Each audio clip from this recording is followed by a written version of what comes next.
Good afternoon. Welcome to Taifa Dialogue. We're having a Friday, and obviously there are several issues to discuss, from politics to the economy of this country. But to start us off, of course, we'll talk about the economy with the allegations, or almost a near confirmation. The government is going to move to Parliament to try and raise the debt ceiling to 12 trillion. Already standing at 8.4 trillion. There are those who argue that Kenya is on the precipice of financial collapse. So, if we get to 12 trillion, what happens? And of course, President Uhuru Kenyatta has several projects that are his flagship projects, and he needs to do them. The country doesn't have money. I don't know how much options or how many options the president has other than borrowing, but we'll try and get into that and get the facts of the matter and what needs to be done. In studio, I have Dr. Juliet Kimemia, who's also a politician in Kiambu County, and I also have Wakili Maina Kamunya with us. Thank you very much, ladies and gentlemen, for joining us. Probably can take a minute and say hi, and then Maina Kamunya, and we begin. Thank you very much for having me here. It's a beautiful day, packed with very interesting events that are playing out. Of course, excited about the Nairobi gubernatorial intrigues. And the issue of the economy and the debt is debatable. So I'm looking forward to a very healthy discussion. Absolutely. We'll Yes. talk about that. Maina Kamunya? Thank you and good afternoon all our viewers. Karibuni sana, and allow me to welcome Daktari here to the panel. It's always a pleasure having your senior near you.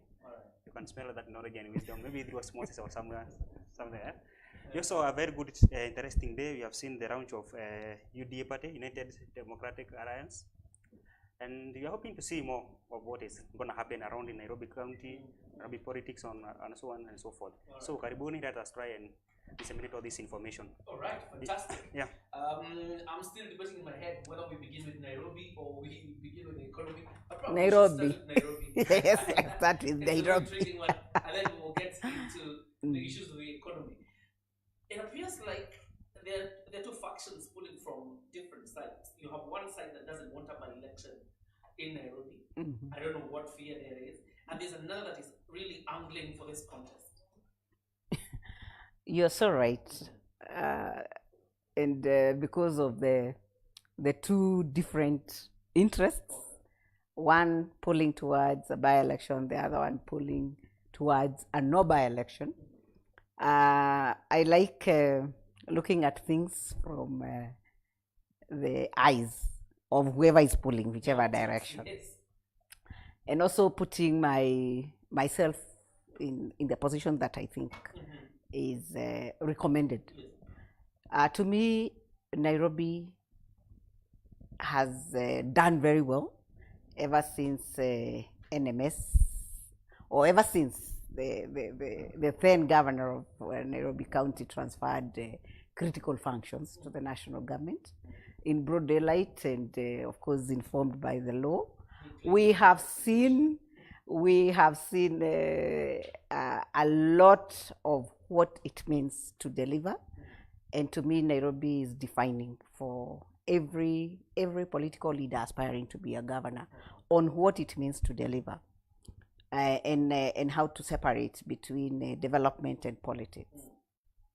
So for that reason alone, I think it is not recommended that Nairobi is opened up for political competition for the position of a governor. And of course, we are looking at 2022 being next year, and which also is the last year of His Excellency Uhuru Muigai's tenure of office. So running a competition in the city where the economy of the country is determined, and the city that contributes 90% to our GDP is extremely unhealthy. That is one scenario.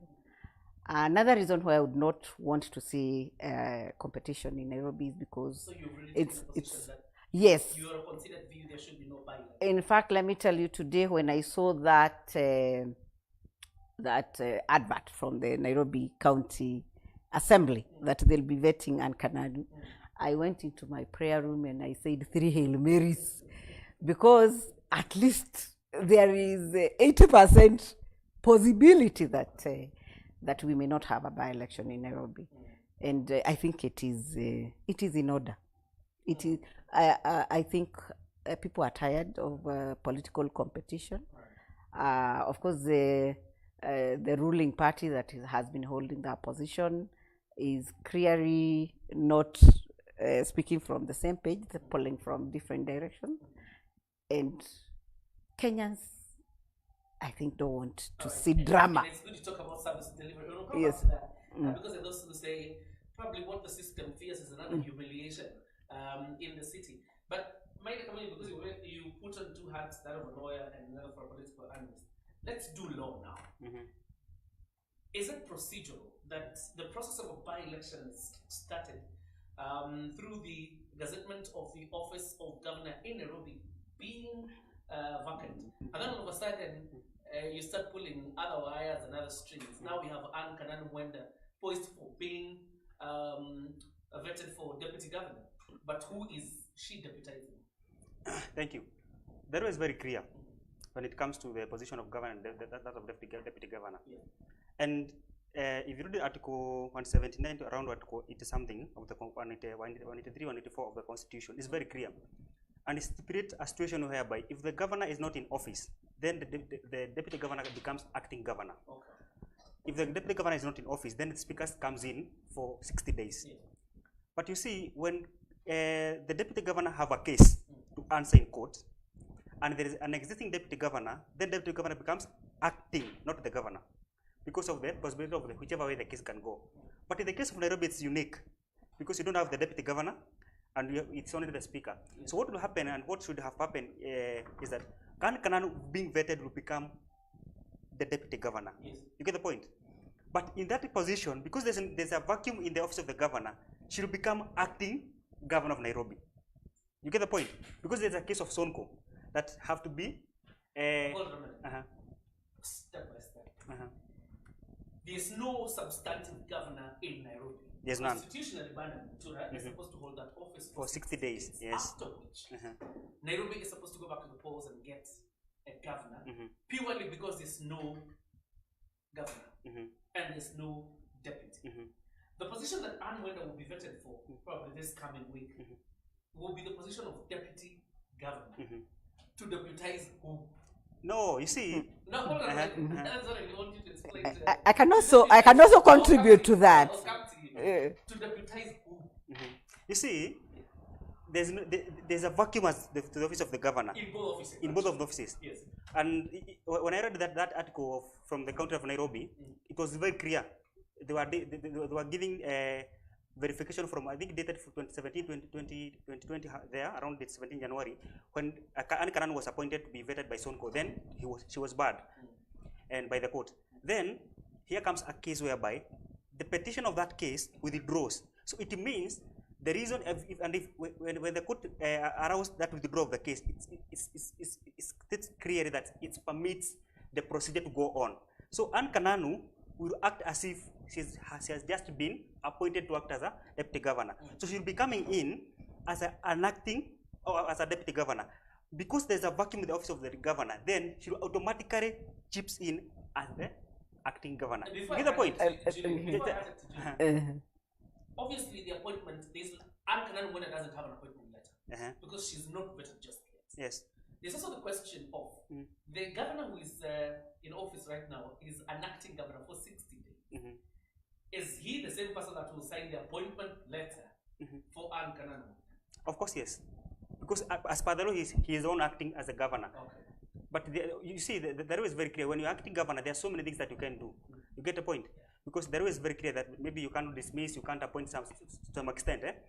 So the one who will receive Anne Kananu as the governor, and the one who will issue those letters will be the Speaker of the County Assembly, who is now doubling as the Speaker of the County Assembly and also the governor. So Kenyans not get confused, because the law is very clear and does not have a vacuum. So therefore, let us wait for the process. It is rigorous as per the way it's being done. But I've also had some quotas saying that maybe the government is fearing a defeat from the two by-election that it was. That we will talk about later. We want to deal with the legal question. With the legal question. Yes, the whole County Government Act has several lacunas, including the absence of clear guidelines on the timeline within which a governor should appoint a deputy governor. And that is why Sonko subjected the people of Nairobi to that disservice, because the people of Nairobi are entitled to having a governor and a deputy governor. But I think he assumed all the power and decided it will be him. It was a one-man show. Yeah, it was a one-man show. And there is nowhere in the Constitution that he is restricted from behaving that way, because that was a behavior. So the same lacuna in law is the one that will ensure that, or will see to it that Anne Kananu even assumes the seat of the governor, because there is a lacuna. Number two, you have asked a question. It is purely a lacuna. It is a lacuna that is being used to the advantage of whoever is shooting. Whoever, the controller of the buttons. Before the card goes on, for the record, and for viewers, there is no longer a lacuna on the timeline of how long it takes for a government to appoint deputy governor. Senate fixed that. It was fixed just the other day. It's now 14 days. When Anne Kananu, after 6 days of Mutura, when Anne Kananu will assume office of, as the governor, she will have 14 days to appoint a deputy governor. That is it. Exactly, yes. So right now, lacunas in law are the ones that are controlling, and the interest, of course, of and the very many factors that are at play here. You had said that there is no governor. You are so wrong. There is. Mutora is the governor of Nairobi. Yes, acting governor. So he is the governor of Nairobi. Whether he's acting or substantive, now that is secondary. But he is the governor of Nairobi. What he can do, because Exactly. But he is the governor of Nairobi. So Anne will be the deputy governor of the county of Nairobi, the city county of Nairobi. Deputizing who? The governor, the acting governor, of course. You see, So you why are you trying to personalize that seat? The seat is not Sonko. Because the issue is, It's not Sonko. in fact, the Constitution does not foresee a situation where an acting governor, in the sense of a speaker, because a speaker is having two functions. It doesn't foresee a situation where there will be a deputy when it is a speaker who is acting as the governor for 60 days. It will actually be an illegality to bring in a deputy governor to deputize. And that's another lacuna for you. That's another lacuna for you. Because the Constitution, let me finish, Wakili. Okay. The Constitution does not at all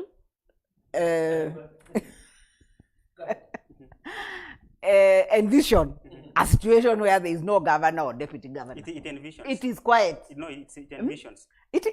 Okay, when it provides for the speaker, in the event that there is no governor and deputy governor, or the governor and the deputy governor are incapacitated to perform the roles of that office, the executive office of the governor, then the speaker shall take over. For 60 days. But it goes extremely quiet. The role of the speaker as the acting governor is not as defined in law as that one of the deputy governor acting as governor. Yes. But you see, that's why I'm saying there's no much lacuna as you may say, because if the law is very clear, it's just 60 days, then you have another governor. But you see, in our case here, we shall not, if you don't go for a by-election, then the question should be, for how long would Mutura be acting as governor? Or can it be extended for another 60 days? That would be the question. There's something I wanted to respond to. It is expressed in the Constitution. The circumstances under which the Speaker acts as governor for a county. And that only happens because there's no governor and there's no deputy governor. And the speaker is holding this position for 60 days, not to bring in another governor, but to allow for the process of an election to get a governor. So if Bernard Mutura were to have a deputy, isn't that an illegality? It would be.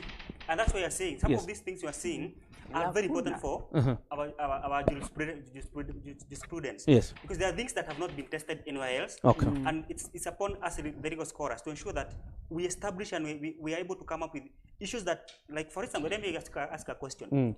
Under section 31 and 32 of the County Government Act, yes, it's very clear, and if you read Article 180 of the Constitution, of the role of the governor, yes, and it says that he is the head of the County Executive Committee. You get the point? He assents and he gives the bills to the County Assembly. Yes. So the Speaker of the County Assembly is the one acting as the governor. So is he under any authority to sign and then forward the document to the County Assembly? You see, those are the things that I was saying. They have not been tested anywhere else. Okay. And they will be tested by the legal scholars to ensure that as we proceed, we have a clear position of the law. Tell me about the letter and spirit, because there's the letter about the speaker acting as governor, but then there is a spirit in the sense of the separation of powers, where you have somebody who is presiding over the county assembly, then again presiding over the affairs of the executive. Is there the spirit of, would you say then the spirit of the Constitution was that within these 60 days, the speaker should just be, ensuring the administrative roles of the county are running, but not to the extent of interfering with the running of the executive? Remember, under Article 179, it says that the executive power of the county assembly, of the county, is exercised by the county executive committee, led by the governor and the deputy governor, who are the chief executive of the county. Of the counties. You see, so when both of them are not in the office, then the county paralyzes. You get the point? But the spirit of the Constitution was such that for the smooth running of the both organs of the county, to ensure that the county continue to enjoy and the public continue to enjoy the services, there's a smooth transition. Either in the absence of both of the heads of the county, the speaker will come in. When there is a vacuum in the office of the governor, the deputy governor comes in. All right. But you see, in our case here, it's quite different, and that's why I'm saying, because what would be the case scenario? Which is the best position? We are here. We are preparing for a by-election. Then the court says that the petition was withdrawn. So Kananu can come in as an acting deputy governor, then as a governor. So which is the right position? Do we follow the court's order, or do we follow the Constitution? Which is supreme than the other? You get the point? Which is the most applicable position of the law? So it's a question that we're going to be digging to ensure that we understand which scenario should be the best for us. Let's even get deeper, Dr. into the law. When the process of a by-election has been kick-started, because obviously the process of a by-election is when a seat is declared vacant, and the Gazette notice released by Ken Lusaka already declared the seat in Nairobi vacant. The IEBC has done the same and gazetted a date for a by-election in Nairobi. Save for the fact that the court has given an injunction temporarily to stop the preparations for that by-election. But the process of a by-election has been kick-started. When it has been kick-started, can you then do a reverse and then assume there's a way you can fill this position without going through an election? I think to answer and respond to that question, yes, it requires a hybrid response. And looking at Nairobi as it is right now, Nairobi is 70% under the hands of the national government. Yes. Following that transfer of functions by the county government to the national government. So Nairobi cannot be compared to any other county, and therefore we cannot look at what the law provides, what you are saying, for 60 days and elections, and it cannot just proceed alone without paying attention to the fact that the key functions have been transferred to the national government. And in my view, the law that was applied, I'm not a legal mind like my friend, so I can't quote the exact Yes. provisions that saw Sonko transfer the 5 key functions Yes. to the national government. So me thinking is the approach should be from what is really the current situation. How are functions running right now in the county? Okay. Are they running under the umbrella of the county government, or are they running under the umbrella of the national government? So when you look at it that way, then it makes it easier for the hybrid type of approach, because you look at the end justifying the means. Yes. So to me, if I was the president, I would, and I'm very biased here, I would run with the court thing, withdrawing the objection to Ankananu's vetting, and I would go to Ankananu, assuming the office of the deputy governor, and within 14 days, assuming the office of the governor, and even how within another 14 days appointing a deputy governor, and they continue with the minimum functions that were left in the county. Remember, very little was left under the hands of the county government. So that Nairobi is not chaotic. It's our capital city. This is the last year of anybody's exchequer, and therefore, and also the last year of Uhuru to really deliver on his promises. And Nairobi being a seat of the Jubilee government, then my honest opinion is even executive orders make a lot of sense. Okay. Yes. Okay. Maina Kamunya, there's a legal landmine in the whole scenario in Nairobi. And I'm sure in the corridors of justice, there's a principle of matters being overtaken by time. And one would actually argue the matter of Anne Kananu being nominated as deputy governor is a matter that has been overtaken by time.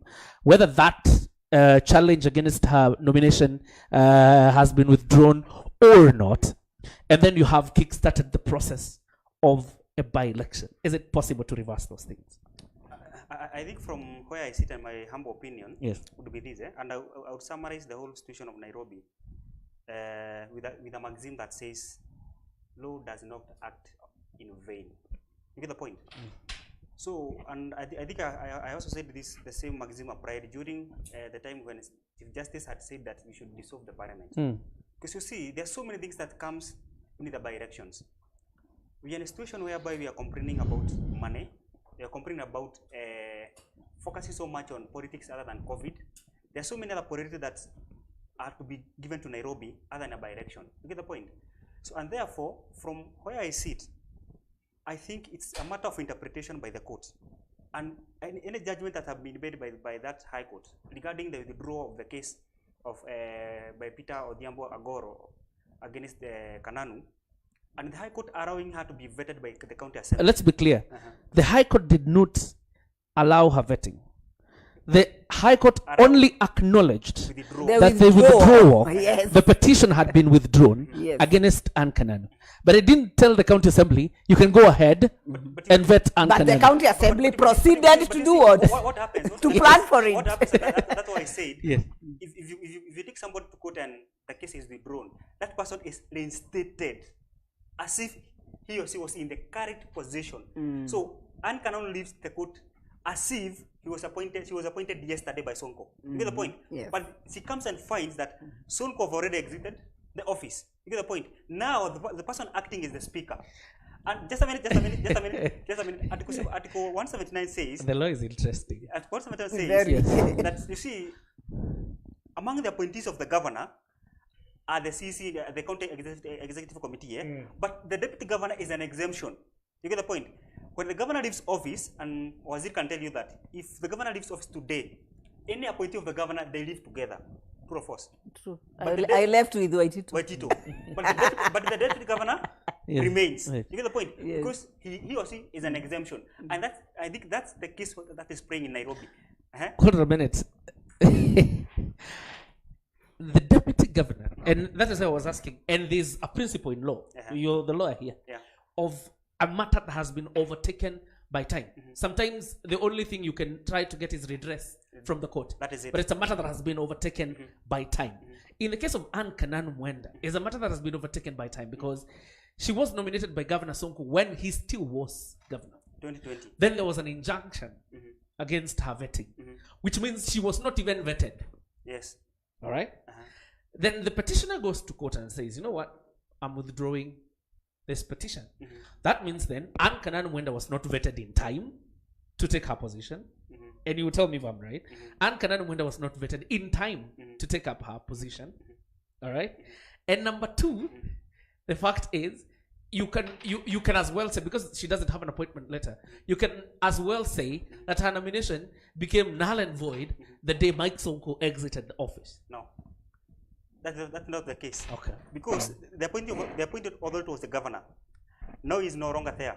So the And Anne Kananu is not deputy governor. He's not the deputy governor. Yes. But was the after the nomination was withheld by the court, did Sonko go ahead and appoint another governor, deputy governor? No. So the position was still vacant. Although we understand there was some family pushing for the appointment of another person. That's what But he didn't. But you see, Fair. but Yes. you see, the position was still vacant.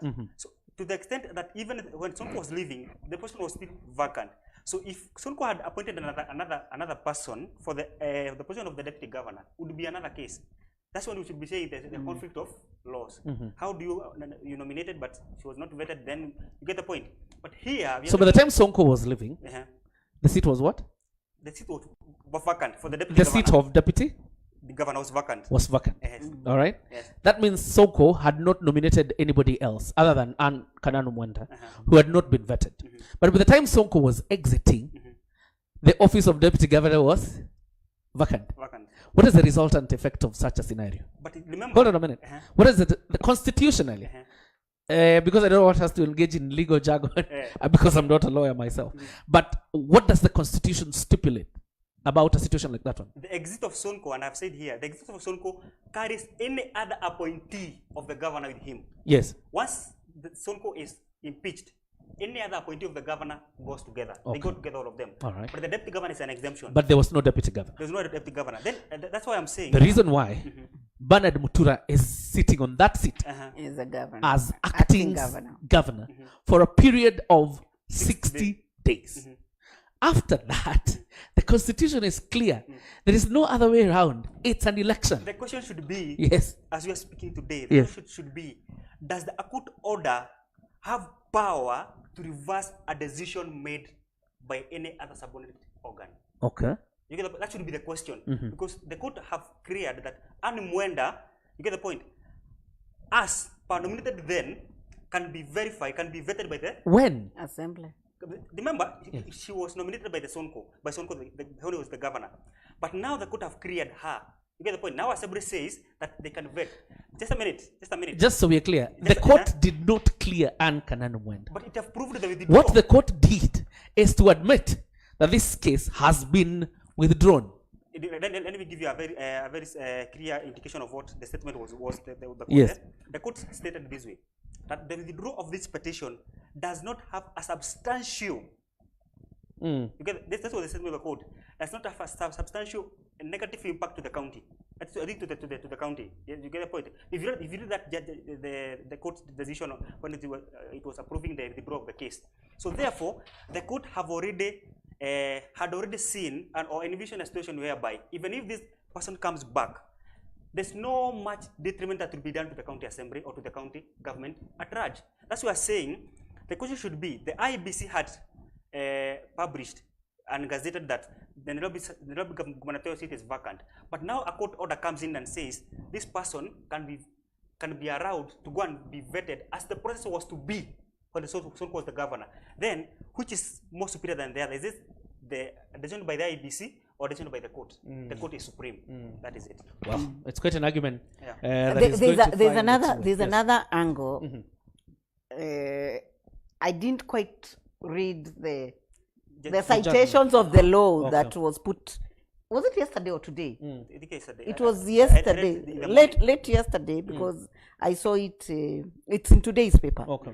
where they have planned. They've already planned for It's the vetting, cut-out process, and yes. there's what has been cited They have as even the legal framework They even for have doing a that. select committee as we speak. The They have a select committee today. the as we select speak. committee Yes. is already been place. put in Yes. place. So I think you e- just e- deal with the everything- committee of appointments. Yes, Committee of everything appointments is a is standing committee. everything is actually happening within the law.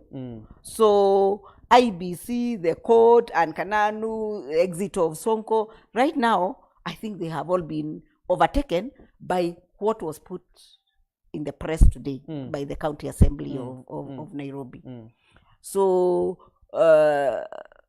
I even saw in social media that Sonko was impeached on 3rd, and on 7th he wrote to the speaker to say that because the nomination of and Kananu as deputy governor did not happen, I wish to withdraw my nomination. But you see, he's writing He was after he had he has already been impeached. Yes. But he has signed there so I think our law is or people who lead us really have a lot of impunity. All right. There's the question of Maina Kamunya, because I'm sure obviously before they begin vetting Anne Kananu Mwenda, there will be another court order.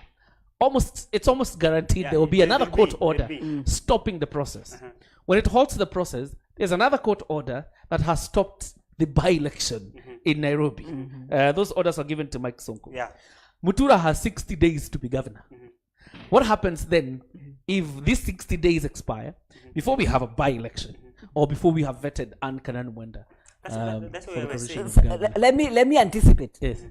Somebody will go to court, and maybe me, and seek for extension of Mutura's term by another 60 days. Is it possible? Why not? It's not. No, why not? Let's hear If from, somebody can stop, then somebody can go and propose an extension. because we just need to fish something in there. your proposal is as a tantamount common- to amending the constitution through the back That is door. it. No. The reason why Every clause is subject to interpretation. It is, but you see- Let me tell you, because I like reading. I am going to comb through, Yes. and I will get just one provision of the law, which I will use to go and extend Mutura's term from 60 days for another 60 days. Yes. Legally, what's supposed to happen legally? You see, if it was in terms of a statute, if it was stipulated in a statute that 60 days per equally as the county government Say, act. for example, it was under the It County has Government also- Act, yes. If it was in the county government act, that you can challenge the court and extend. But once it is in the constitution, only a referendum can change some of Yeah. these things. You get the point? That's why we are saying it's not very easy for you to get the extension.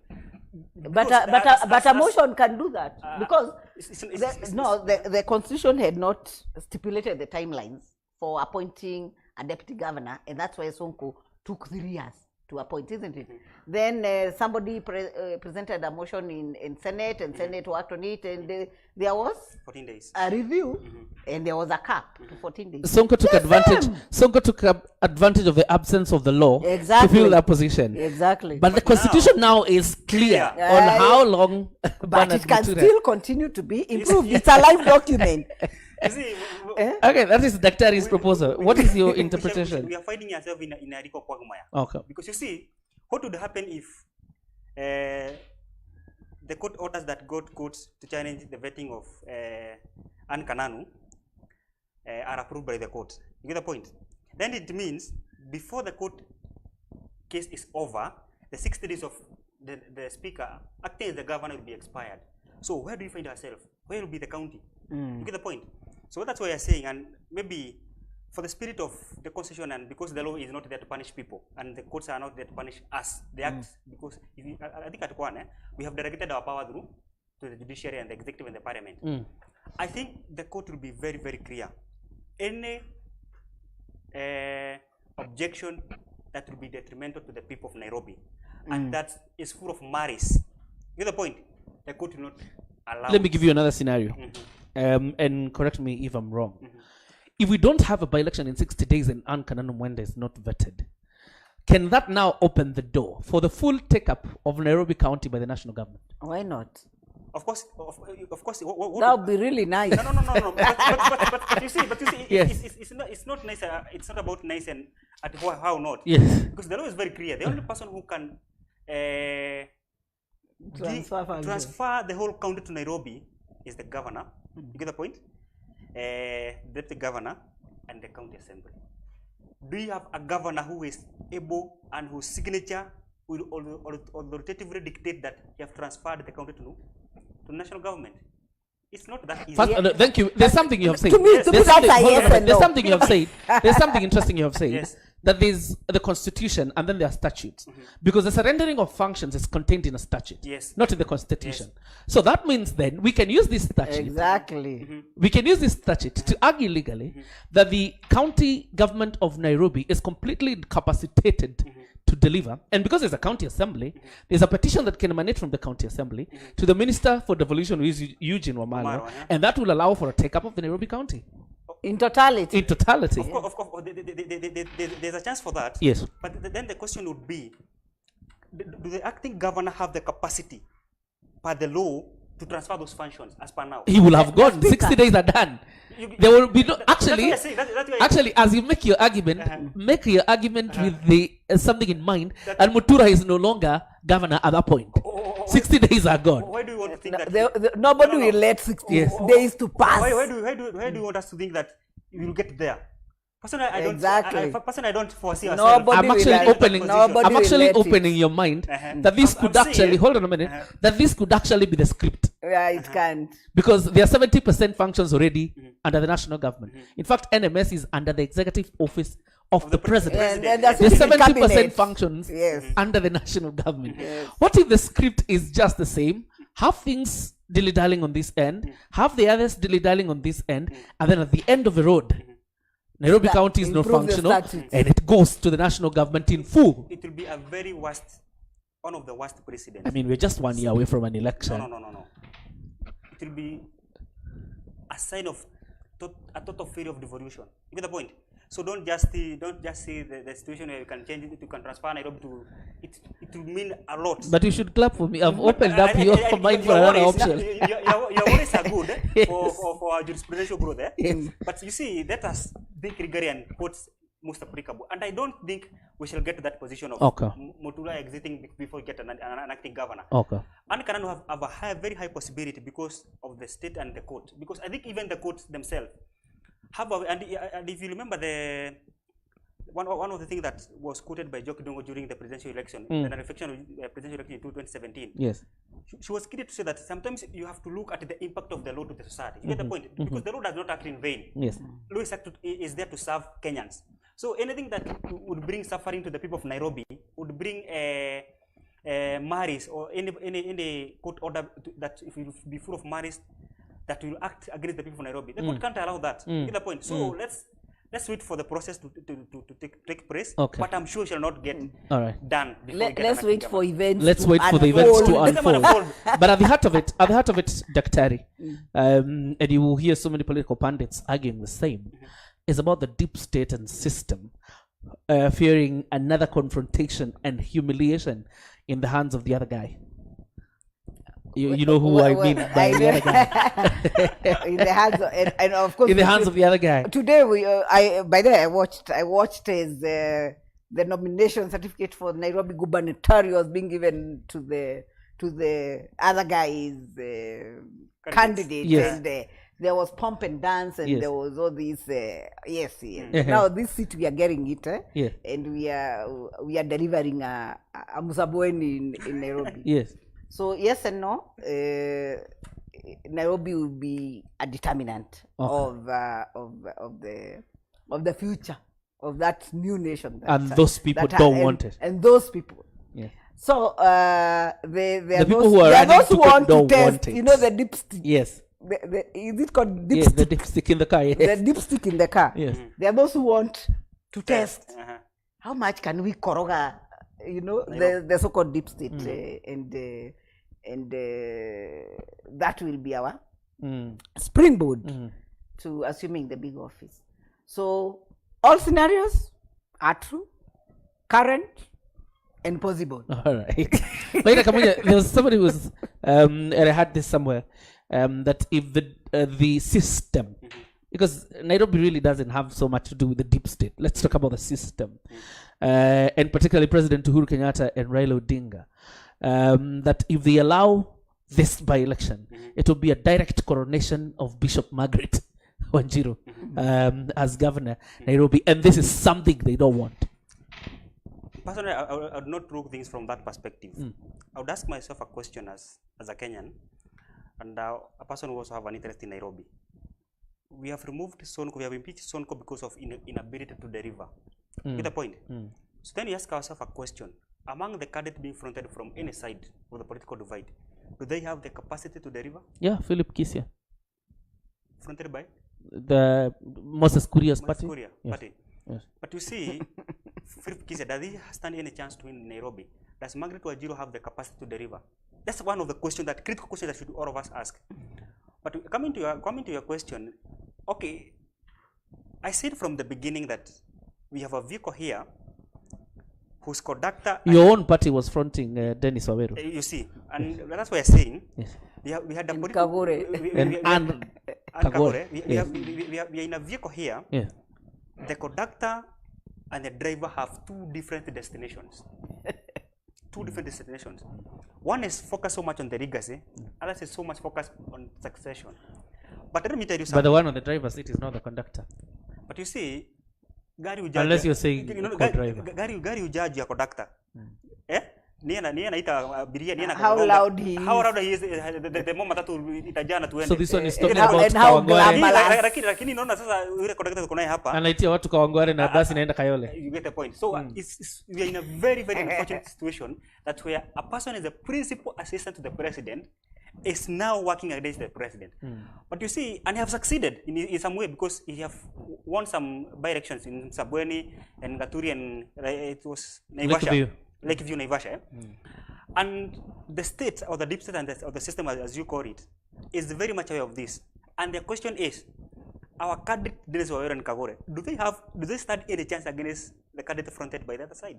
They don't have a chance. Dennis Waweru was unable to secure a seat in Dagoretti. How can he be able to secure a seat in whole Nairobi? So I think they have realized, because one of the narrative of hearing is that they have realized it's not possible for them to win, and they cannot stand any other humiliation. So therefore, they look for it's a self-preservation measure. Yes, they look for any other way to prove that all is recurring. You get the point? They have the power, they have everything. So therefore, I don't see us getting to that by-election. Let me ask, because deep state or system has ways of doing things. You saw what they did in Gatondo South. There were so many aspirants, and Moses Kuria was meant to, be the only candidate. What is the system fearing? They can also do the same in Nairobi, actually. I'm not advocating for dictatorship, but they have done that before. Why couldn't they do this way? And why not just allow Major Badi to resign from the Air Force, make him run as governor, make him win? But you see today, if President Uhuru Kenyatta and the government was to stand and say, and people from Nairobi ask, you are the one who gave us Sonko. He have mismanaged the county. The county is not unable to collect revenue enough. The county have collapsed. So then you bring another candidate. Do you think the people would buy? I think the president can have plausible deniability. He didn't give them Sonko. But he was giving them Kenneth and the other guy. But you know what happened. Eh? So I think they may try to personally, I had envisioned a situation whereby if we were to have a by-election, in their own ways and their own means, they would have ensured that Badi becomes the governor. Okay. But now you ask yourself a question. Will Badi serve better being a governor or being the head of Nairobi Metropolitan Service? So, and I think he will be better served at that in the capacity of NMS. And the more reason I gave you the example. What happens after 60 days? Mutura exits. There's no governor. These functions are all surrendered to the national government now under Badi. But you see, Badi is so much secure where he is because he is not under any scrutiny. Yes. He does not conflict with the assembly. But once he becomes the governor, everything changes. Okay. You get the point? The politics comes in. Today, he is so much comfortable with the mess because there's no politics in there. He was able to argue with the governor because nobody would question him. But once you get to the office of the governor, then politics starts playing. All right. Yeah. I'm sure in the coming week, we'll see the legal challenges mounted against this procedure. And especially I and others who are in the legal field, we're going to try and think your worries about 60 days expiring before you get a governor or whatever. That's a very critical issue. I've opened up your mind. Yeah, of course, yes. You can count my contribution to the jurisprudence. Thank you. Anyway, let's get to the debts in the country. Daktari, are we hurtling? Are we on the precipice of a financial collapse? The economy and the way it's doing and the debt that we are at 8.4. Parliament was made to lift the ceiling to 9 trillion. Now the national government wants to go back to the National Assembly, ask them for another raise, an extra 3 trillion. Let me answer you with a question. Yes. Would you as the National Assembly say no? I would. Why? Because every advice coming from international bodies, we are on the red line. Yes. And what is the implication? And in fact, the fact is, according to- we are even in the red line. We are being told we are even at the risk of non-payment. And what do you think will befall us if we get to that? Obviously, there are. What will happen to us? There are consequences What will happen to you personally? that I think are much lesser than borrowing. If you ask me. No. What will happen to you if we borrow and we get to where you're anticipating? We borrow? If we borrow? If we borrow Yes. and get to where to that deep hole you're telling us Yes. we are getting into if we borrow, what will happen to you as an But you individual? see, will die. Let me tell you something. I have worked in government as a minister, Yes. and I was privileged to be part of a government delegation to Changsha, In China? Yeah. To borrow money? It was Africa, China, The road Trade summit. Expo. Or the trade expo. Okay. The trade expo, and I was able to sit in big high level meetings we had gone with quite a number of ministers of the national government. I was a minister of the county, and I witnessed a lot of negotiations. Our minister from Mali, Ghana, South Africa, because it was China, Africa. And that is when I understood what it means to partner, to borrow for development, and the implications. During one of the dinners with the ambassador, our ambassador Sarah Serem was in the meeting, and I'm a senior minister of the Chinese government. The Chinese were telling us, they're already now at bullet trains. And I witnessed one, a train takes off here, you blink, and it has like 46 carriages. You blink, you open your eyes, you see the last one. Bullet trains. That is where they are in terms of infrastructure development. So their infrastructure development has evolved. Their superhighways and their roads are, you see our expressway is only one Gorofa Ju. Then they have even 6. They even have roads that go through buildings and holes and hills and mountains. They are so advanced. So to them, they are more than 90% not interested in our money, but interested in just helping us grow. But they're interested in their money. Their money will come in terms of their technology and, of course, their companies coming to run that. But believe you me, they are not interested in making profit. No. They are not. That is number one now. At that, why then don't they give us grants? At that fiscal level, because you're dealing with the private sector. Exactly. Private sector is not NGO. So those are called geopolitics and macro level economics. So it is important to draw a line between what you are implying down here at micro level and macro level. That is number one. Number two, Kenya has already been classified as we have left the least developed. We are the middle income. So for us to really fit that definition and occupy that space, the whole international fiscal infrastructure then focuses on helping us get there. And that is why there is no big deal in just pushing the debt ceiling. And that is why, even as late as this week, IMF has classified us as a growing economy. So we need to look at it broadly. Yeah, they have battering us with flowery language. The way you have opened his mind to the realities of after 60 days. Yes, that's what I need to do to open your head, so that as you look at what the 8 trillion debt ceiling has done for us and what is anticipated as we improve it, and thinking that we are going to collapse, I want to assure you that we will not collapse as an economy, because we must really qualify and fit into the middle income caliber of developed countries. Yes. How much money do we owe the Chinese government? It doesn't matter. Let me tell you, it doesn't matter. Let me tell you. We're supposed to pay 970 billion every year. Call it a trillion. Actually, a trillion. Of our budget. Of our budget. Have we paid? And hold on. No. Tell me, have we paid? In fact, we have we paid? But you and are we paying? But you see are you going to die? Finally. No, are you going to die? You'll pay with what? But you see, Daktari, you would ask an economy like this where people are hurting, they don't have money. What? You ask whether they will